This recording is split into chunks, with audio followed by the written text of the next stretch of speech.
Here's the big challenge of life. You can have more than you've got because you can become more than you are. That's the challenge. And of course the other side of the coin reads, unless you change how you are, you'll always have what you got.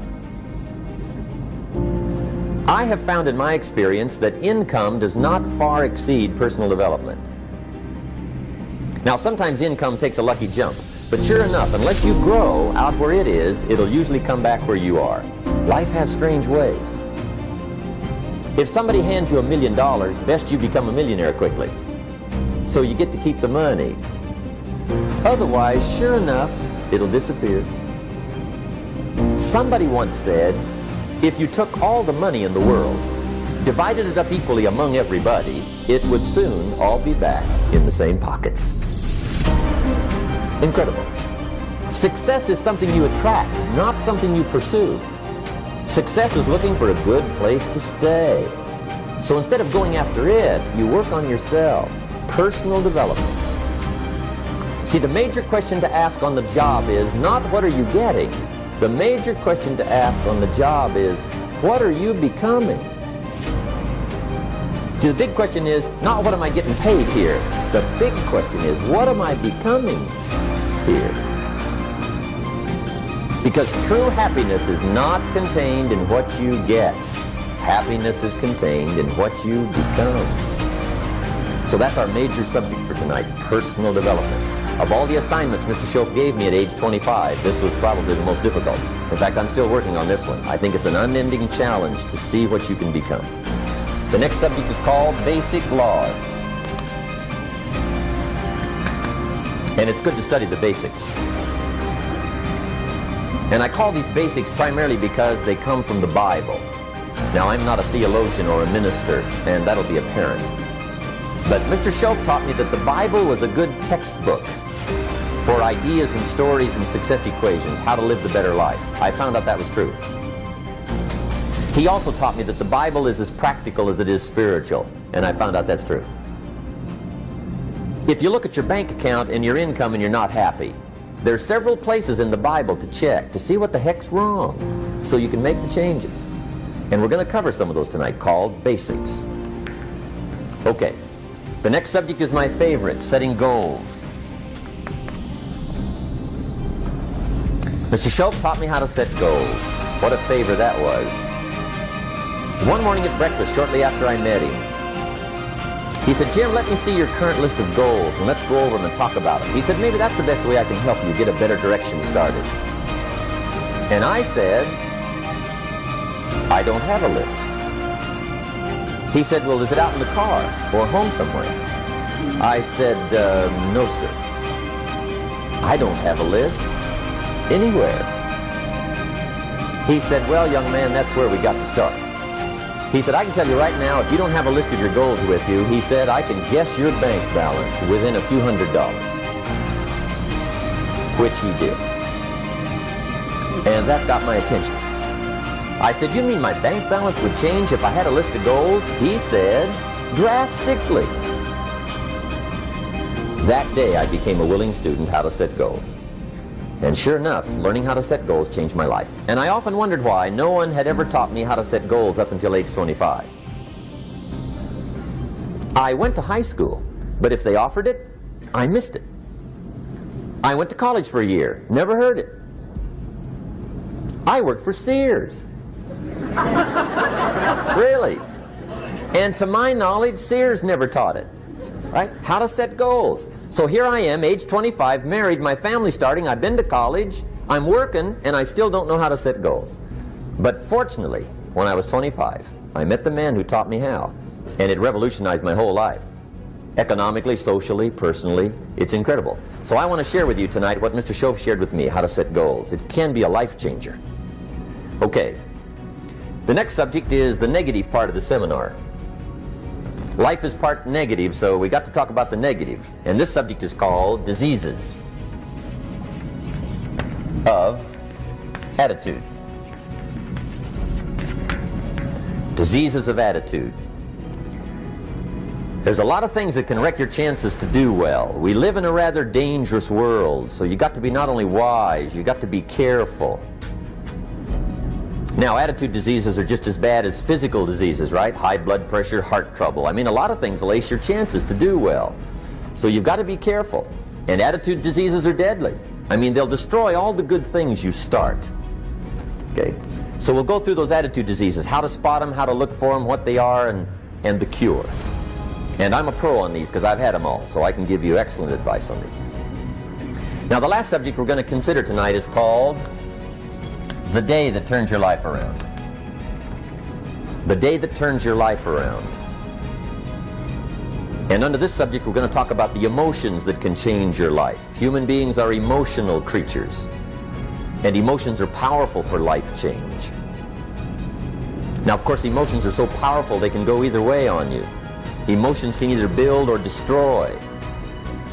So you really have to employ emotions properly. We call civilization the intelligent management of human emotions. If you can intelligently apply your emotions in the right direction, no telling what can happen. Could turn your life around one day would be sufficient. So we'll talk about those. Okay. Now that's a lot to cover in one evening, but we'll keep at it here and see if we can't get it all done. I'd like to have you now jot down the theme of the seminar. Every seminar should have a theme, I guess. We've got one. It's on some of our literature if you happen to notice it, but if you didn't, for your notes, here it is. The theme of the seminar goes like this. The major key to your better future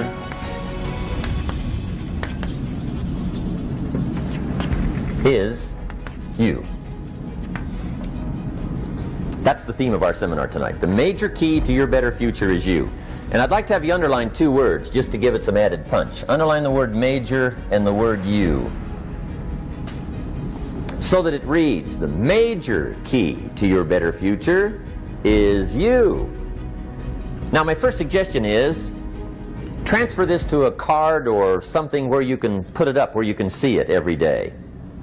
Preferably put it up where you can see it at the beginning of the day, before you go off to put the day together. This is a good phrase just to glance at, to keep in mind as you're putting the day together. It's called the silent seminar.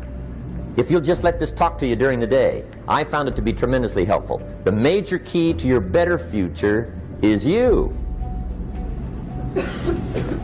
For a big share of my life now, I didn't have this one quite figured out. Among a lot of things I didn't have quite figured out. Many things used to puzzle me back in those early days. I used to wonder why two people could work for the same company, one make twice as much money. Now, see, that used to puzzle me. And maybe they were the same age, graduated from the same school, live in the same community, work for the same company, with the same products and the same services. They've got the same traffic, the same problems, and one makes $1,000 a month, the other one makes $2,000 a month. Now that was my puzzling question. Why would this long list be the same and the money twice as much? I asked, what's the difference between $1,000 a month and $2,000 a month? And I don't mean $1,000 a month, right? I could figure that out. But what makes the difference? Why would one person do twice as well, 3 times as well? Speaking economically, now I know there's more than one way to do well. I understand that. But in this little narrow area called compensation, what's the difference? Well, back then, with my faulty thinking, I'm trying to reason it out. I thought, well, maybe time makes some of the difference, right? Some people do better because they have more time. I used to say, Harold ought to be able to do well. He's got a lot of time. If I had all of Harold's time, I could do well. Now, that's got to be dumb, right? Number one, you can't get somebody else's time. A guy says to me one time, he says, you know, if I had some extra time, I could make some extra money. I said, then forget it. There isn't any extra time. Hey, when the clock strikes 12 midnight, that about wraps it up, right? I mean, you can look around the gongs there for a little more, but it's over. You say to the guy, what are you doing? He says, I'm looking for extra time. See, they'll come and take you away, right? There isn't any more time. Now, if you can't get more time, which you can't, what could you get more of that would make a difference in economic results? And here's the key word. Make it a part of your notes. We're going to consider it tonight. The word is value. And I have a little phrase for your notes. Value makes the difference in results. Value makes the difference. You can't get more time, but you can create more value. Now here's the first lesson of economics. Everybody should learn it from the time they're old enough to understand what a dollar means, how to earn one, how to get one, how to keep one, what to do with it. First lesson of economics. We primarily get paid for value. That's lesson one. Bringing value to the marketplace, that's how you get paid. You don't get paid for the time. I know it takes time to bring value to the marketplace, but you get paid for the value, not the time. Now, since that's true, here's one of the key questions of the evening. Is it possible to become twice as valuable at the marketplace and make twice as much money in the same time? Could you become 3 times as valuable? Make 3 times as much money in the same time? Is that possible? The answer is yes, if. And it's always if, right?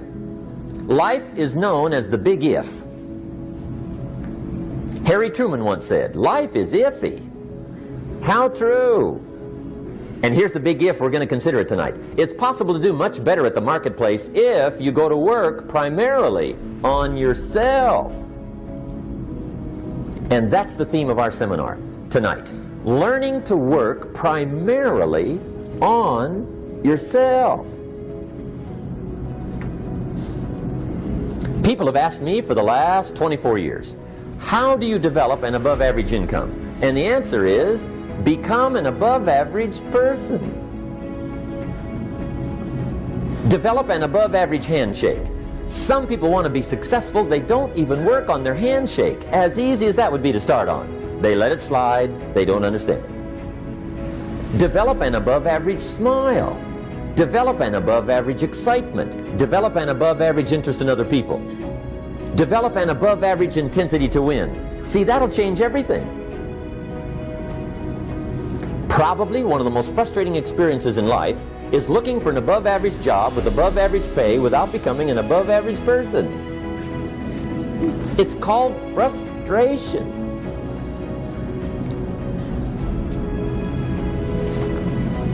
And Mr. Schoaf gave me probably the greatest clue he gave me when I first met him. He said, Jim, if you want to be wealthy and happy the rest of your life, just learn this lesson well. He said, learn to work harder on yourself than you do on your job.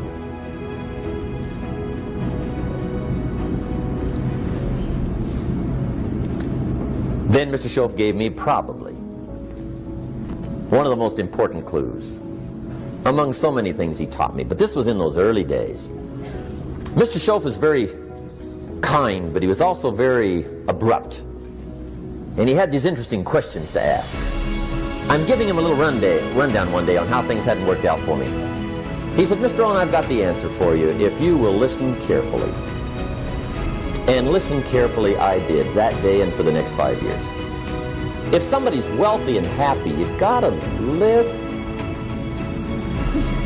He said, Jim, I've only known you a short time. But he said, it's already my honest opinion that for things to change for you, you've got to change.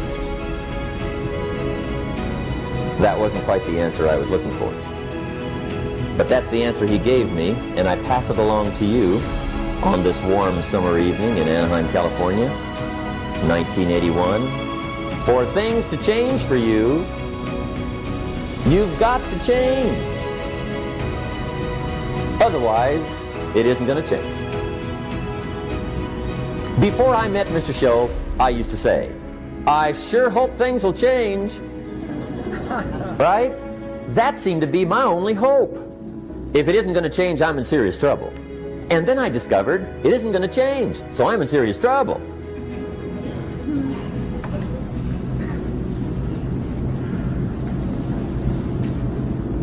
See, I can tell you what the 80s are going to be like. You have dropped into the right place. I did a seminar one time for Standard Oil executives and management in Honolulu. And we're having a conference one day on this big conference table. And one of them said to me, Mr. Rohn, you know some fairly important people halfway around the world. What do you think the 80s are going to be like? I said, gentlemen, I do know the right people. I can tell you. So they all listened very carefully. And I said, gentlemen, based on my wide experience, I can really honestly say to you, in my opinion, in the 80s, it's going to be about like it's always been. Aren't you glad you came? That's inside. I don't pass that around just everywhere. Now, of course, I said that to make a point, but I also said it because it's accurate. It's going to be about like it's always been. It isn't going to change. The tide comes in, and then what? It goes out for 6,500 years that we know of, recorded history, and probably long before that. So it is not going to change. It gets light, and then what? It turns dark. 6,500 years. See, it's not likely to change. And we're not to be startled by that. And if the sun goes down, the guy says, what's happened, what's happened? It means he hasn't been here long, I guess, right? It always goes down about this time. The guy says, well, I don't like that arrangement. Well, you got to talk to somebody besides me, right? It gets light, then it turns dark. In rotation, the next season after fall is what? Winter. Pray tell, how often does winter follow fall? Every year regularly for the last 6,500 that we know of. See, it is not going to change. Now, some winters are long, and some are short, and some are hard, and some are easy, but they always come right after falls. It isn't going to change. Sometimes you can figure it out, sometimes there's no way to figure it out. Sometimes it goes well, sometimes it gets in a knot. Sometimes it sails along, sometimes it gets in reverse. See, that's not going to change. The last 6,000 years reads like this: opportunity mixed with difficulty. That's how it reads. It isn't going to change. The man says, well, if it isn't going to change, how will my life ever change? Answer, when you change. And whether I'm talking to high school kids or business executives, my message is always the same. And it goes like this: the only way it gets better for you is when you get better.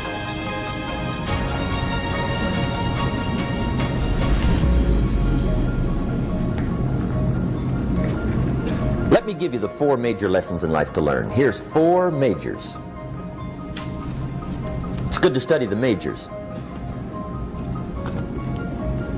In our weekend seminar we teach, some people don't do well because they major in minor things.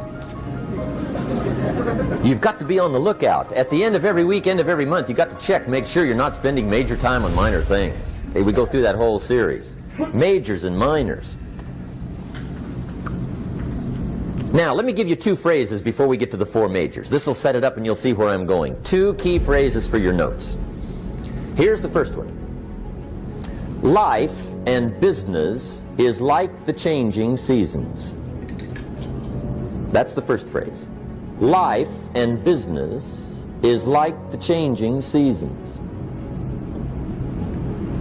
One of the best ways to describe life, it's like the seasons. Frank Sinatra sings, life is like the seasons. Now here's the second phrase. Very important. You cannot change the seasons, but you can change yourself. You can't change the seasons, but you can change yourself. And see, that's how life gets better for you, not by chance, but by change. Now here's the 4 major lessons in life to learn. I've got my first book finished, came out a couple of weeks ago. This is in it, the 4 major lessons in life to learn. Here they are. Number 1, learn how to handle the winters. That's lesson 1. They come right after falls, with regularity. Some are long, and some are short, and some are hard, and some are easy, but they keep coming. You must learn to handle the nights. They come right after days. You must learn to handle difficulty. It comes right after opportunity. You must learn to handle recessions. They always follow progressions for the last 6,000. See, it isn't going to change. The lesson you must learn is how to handle it. And there's all kinds of winters, right? The winter when you can't figure it out. The winter when it all goes smash. The winter when it turns belly up. The winter when it won't work, when you've run out of money and you've got a broken heart. See, those are winter times. There's all kinds. Economic winters, social winters, personal winters. When your heart is smashed in 1,000 pieces and the nights are unusually long, your prayers seem to go no higher than your head. It's wintertime. Barbra Streisand sings, "It used to be so natural to talk about forever, but used to be's don't count anymore. They just lay on the floor till we sweep them away. You don't sing me love songs, and you don't say you need me, and you don't bring me flowers anymore." A song of winter. But see, the disappointments come. Those are normal. That's part of life. But the question is, how do you handle it? How do you handle the coming winters and the disappointments and the down times? Well, you can't get rid of January by tearing it off the calendar. But here's what you can do. You can get stronger, you can get wiser, and you can get better. The winters won't change, but you can. And that's how life changes for you. See, before I understood, when it was winter, I used to wish it was summer. I didn't understand. When it was hard, I used to wish it was easy. I didn't know. And then Mr. Schoaf gave me a part of his very unique philosophy when he said, "Don't wish it was easier, wish you were better." See, that triggered my whole life change. Don't wish for less problems, wish for more skills. Don't wish for less challenge, wish for more wisdom. That's the key. So that's lesson 1, learn how to handle the winters. Here's lesson 2, learn how to take advantage of the spring. That's the second one. Spring is called opportunity. And spring follows winter. What a great place for it. If you were going to put it somewhere, that'd be the place to put it, right after winter. And pray tell, how often does spring follow winter? Every year with regularity, 6,000. You can almost count on it. See, opportunity always comes. Days follow nights. Isn't that terrific? Opportunity follows difficulty. But here's what you must learn to do. Underline these 2 words in that key phrase. Take advantage. Underline those 2. You must learn to take advantage of the spring. See, just because spring rolls around is no sign you're going to look good come fall. You gotta do something with it. In fact, you have to get good at one of 2 things in life. Planting in the spring or begging in the fall. Or get somebody to do it for you. See, those are about the only alternatives. Now here's what else you must do. Take advantage of the springs quickly, because there's only a few. Just a handful of springs have been handed to each of us. They don't come forever. Life is fairly brief. So you got to read every book you can get your hands on what to do with your springs while they're here. And take advantage, they soon run out. The Beatles wrote, "Life is so short." And for John Lennon, it was extra short. But life is brief. Elton John sings, "She lived her life like a candle in the wind." It's brief. So whatever you're going to do with your life, you've got to get at it. Don't just let the springs pass. Here's the 3rd major lesson in life to learn. Learn how to protect your crops all summer. You got to take care of what you start.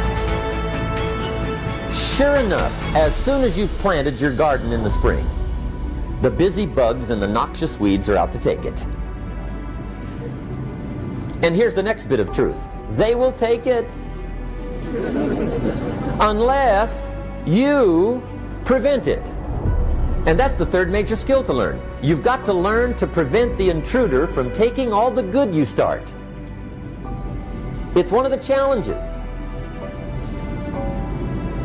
Here's two key phrases under number 3. First one, all good will be attacked on this planet. Maybe not the next one we get to, but on this one, all good will be attacked.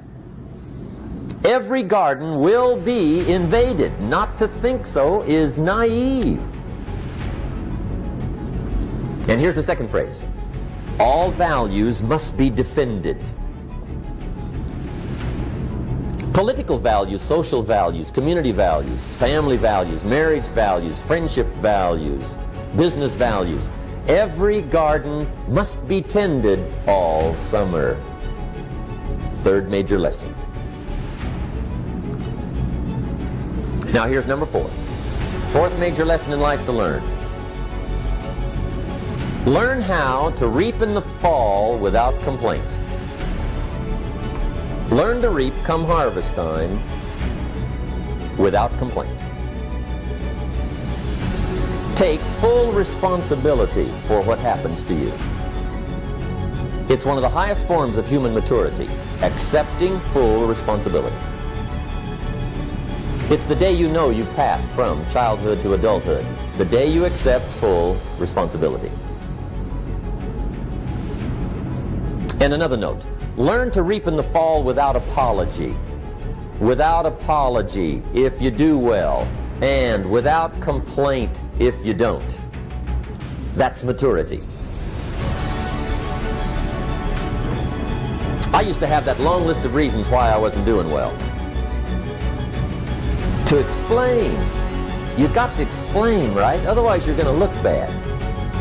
I used to have this funny list called Reasons for Not Looking Good.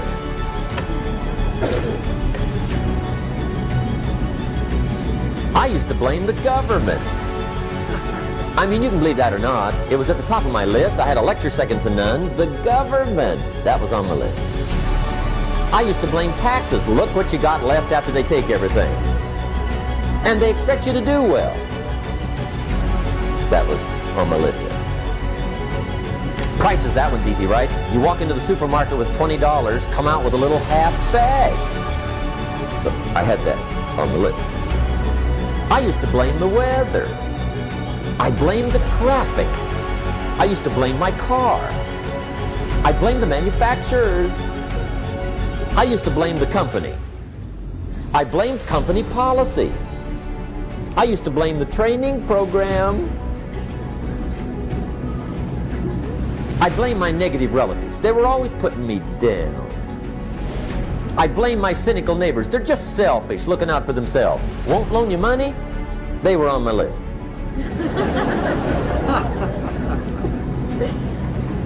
I used to blame the economy. I blamed the community. That's a pretty good list for not doing well, isn't it? I thought it was good. I'll never forget one day, Mr. Schoaf was very kind, but he was also very blunt. And this was no exception. And I'm glad he was blunt. There's a lot of things I'd have missed if he hadn't have been blunt. One day, with sort of a curious look on his face, he said, "Jim, just out of curiosity, tell me, how come you haven't done well up until now?" Excellent question. I thought, well, so I won't look too bad, I'll go through my list. And this list I just gave you, I put that on him. And he was very patient. He let me go through the whole thing, the government, the weather. I went through this whole thing. When I finished, he looked my list over very carefully. He said, "Mr. Rohn, big problem with your list. You ain't on it." How brilliant.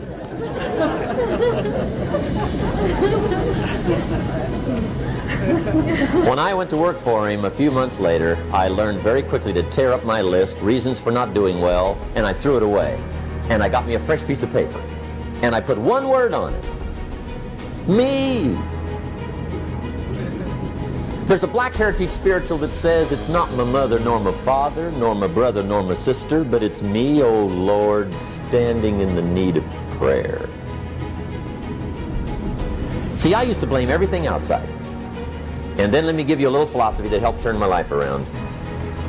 For your notes, here it is. It's not what happens that determines the quality or the quantity of your life. It's not what happens. And the reason is because what happens to about everybody. No different. The sun went down on all of us last night. A common event, a happening.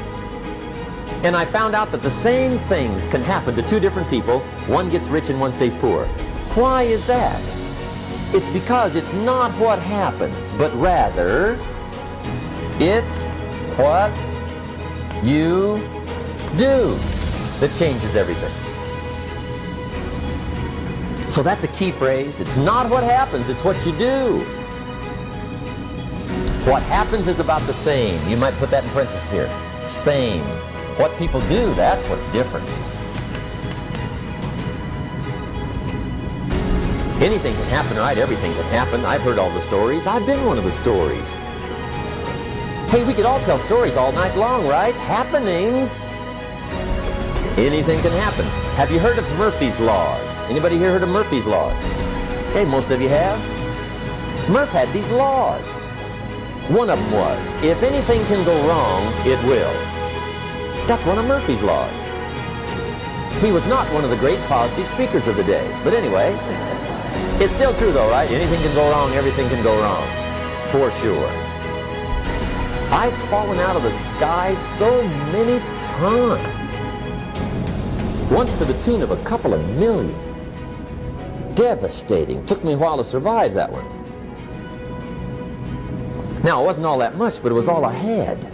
Right? I mean, that's when it's much, right? When it's all you got. If you got 3, 2 go, you got 1 left, you ain't looking that bad. But when it all goes. Has anybody been there when it all went? Anybody? Come on, the rest of you liars. Go ahead. Hey, we've all been there, right? When it all went. Of course, it used to be a long time ago, right? When you ran out of money, got to 0, you were all through. Heck, now you can whistle right on by 0, right? I mean, they will bury you. That's what they will do.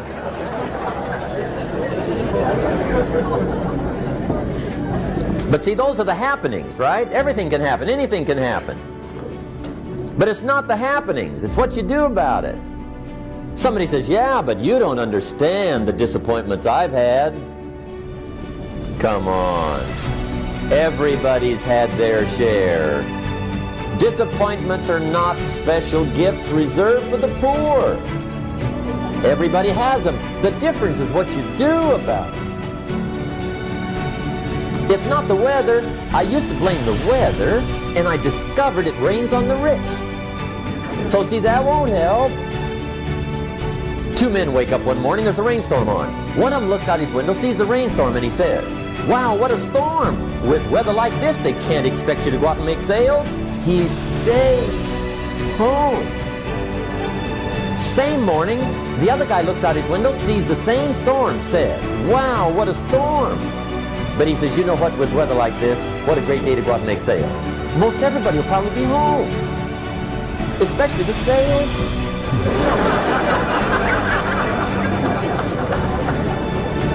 See, that's the difference in how your life works out. It's not what happens, it's what you do.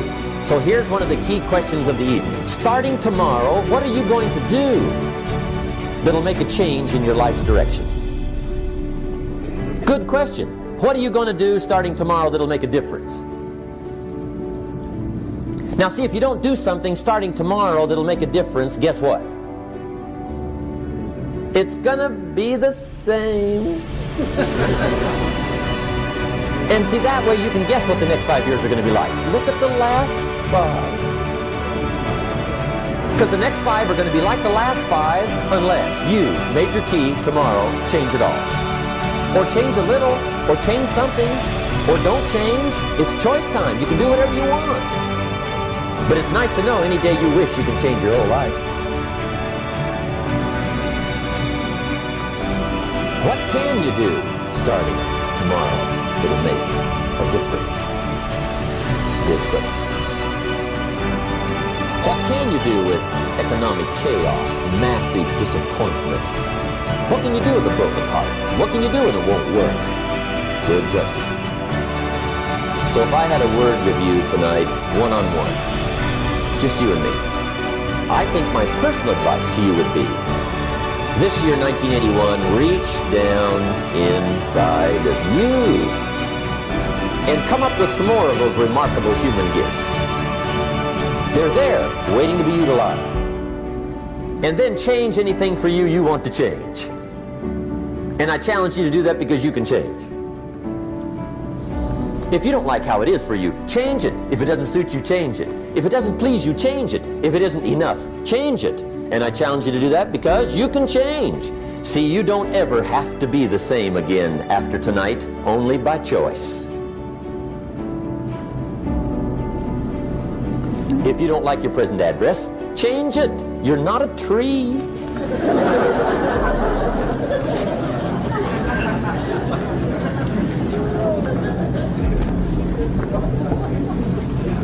Now, let me give you 3 steps to personal development. Let's get down to the nitty-gritty. What does it take to really make the changes starting tomorrow? It takes more than philosophical pronouncement. I know that. It also takes more than enthusiasm. I know we're hearing a lot about enthusiasm these days, but see, that just won't do the job. We're still hearing the old cliches of the 30s, right? To be enthusiastic, you must act enthusiastic. But see, that's not going to help. After you have leaped about, there are some things you've got to do, or it isn't going to change. See, you can get all excited about lifting 200 pounds till you get to the gym. And then you need a new excitement. And the new excitement is called discipline. Major step to human progress. Discipline. If there's one thing to get excited over, that's it. Get excited over your ability to make yourself do the necessary things. What could you make yourself do starting tomorrow that would change it all? No! Tell. Now, see, that's exciting. On any given day, you can massively change the direction of your life. Murder is a clear example that any one person on any given day can forever alter the course of their life. It just happens to be a negative act. But just as sure as you can commit a negative act, you can also commit a positive act and forever alter your life, whenever you wish. Now that's exciting. And whatever that act might be that changes your life. The guy finally takes a shotgun to his car and blows out every window, destroys every tire, puts 100 rounds in this shabby old thing. And he says, I have driven this embarrassing thing for the last time. And not only will I never drive it again, nobody else will ever drive it again. And he lets that shuddering thing stand there for a while as a monument to the day he said, today my life changes. Now, who can do that? Anybody. When can you do it? Whatever day you pick.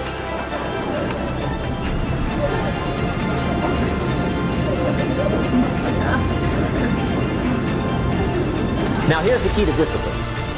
Start with the little disciplines. Get excited over the little disciplines. And get right on those, because those will lead to the big ones. You can't handle the big challenges in life unless you take on the little ones. Make a list of all the things you can do. Get right on those. Discipline yourself for those, both for the results and for the muscle and for the practice. So that when life hands you some big challenges, you'll be ready, you'll have the muscle.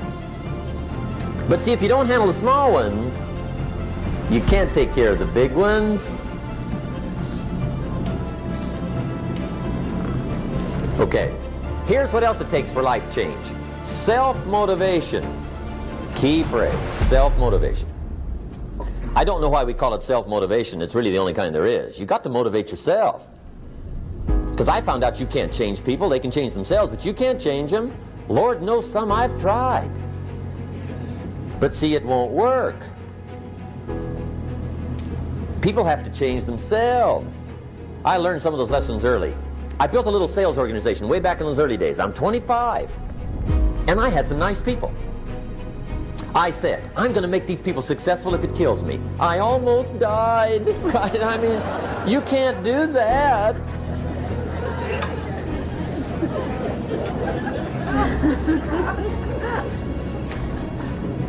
See, I discovered this. Good people are not trained, they're found. You find good people. You don't make them good, you find them good. Training really is for the purpose of finding good people. You don't need much instruction for a good person. Too much training probably means you got the wrong people.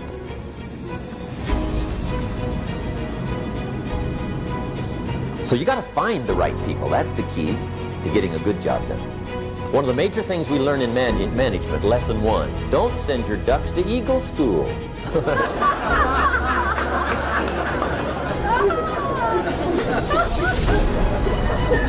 Because it won't help. I mean, I'm telling you, it won't help no matter how good your school is. And the little eagle badge and little eagle hat, I'm telling you, it won't help. It won't help. You can tell whether your school's done any good, right, is when it's over, right? The duck goes for his first rabbit and makes him a friend. You say, no, no, no.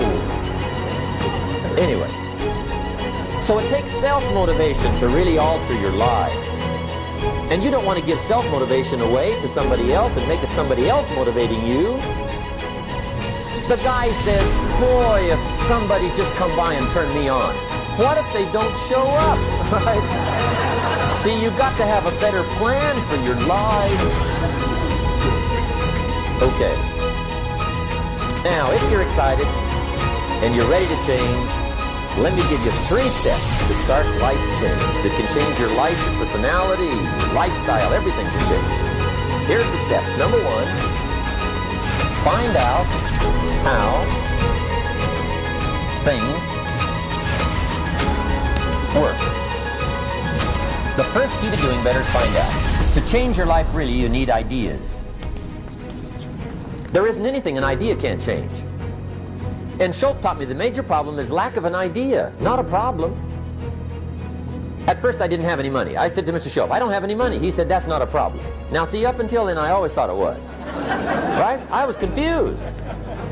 He said, no, no, the problem is lack of an idea on how to create money and wealth. It isn't lack of money, it's lack of ideas. So if you get the ideas, see, you can change anything. Now, to get ideas, you need a constant study of finding out. Now, Schoaf also said, when you find out something that works, put the information in your journal. Don't use your head for a filing cabinet. Put it in your journal so that you can do the next best thing. Repetition, repetition, repetition. Go over it. And if you repeat it, go over it, sure enough, someday, some mysterious day, the idea takes root, starts to grow, and shows up in your bank account, and your dress, and your personality, and your lifestyle. But capture the ideas in your journal. Find out how things work. Schoaf gave me this word for my life change. He said, study. Great word. If you wish to be successful, study success. If you wish to be happy, study happiness. If you wish to be wealthy, study wealth. Don't leave it to chance. Make it a study. Some people just go through the day with their fingers crossed. See, that won't do it. You've got to study the things that can change your economic, social, spiritual, personal life. Now, here's a qualifying phrase. And we'll have several of these qualifying phrases throughout the seminar. Here's the first one. You may not be able to do all you find out. I understand that. You may not be able to do all you find out, but you should find out all you can do. See, you don't want to wind up at the end of your life and discover that you've lived only 1/10 of it. And the other 9/10 went down the drain. Not for lack of opportunity, for lack of information. So that's number 1, find out how things work. Now here's the best human virtue for finding out, curiosity. Make a note of that. Curiosity. Be curious. You might add a word to it that'll help. Childish curiosity.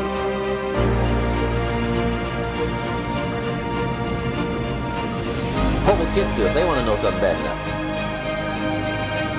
Bug you, that's the phrase. They can ask 1,000 questions. You think they're through? They got another 1,000.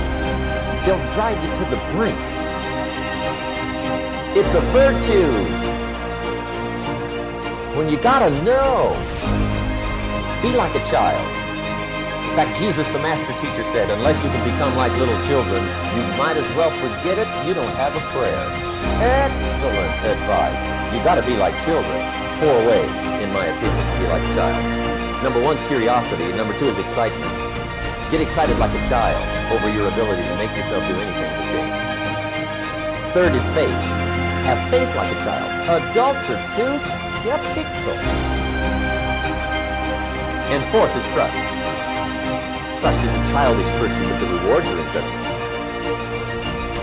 So be like a child.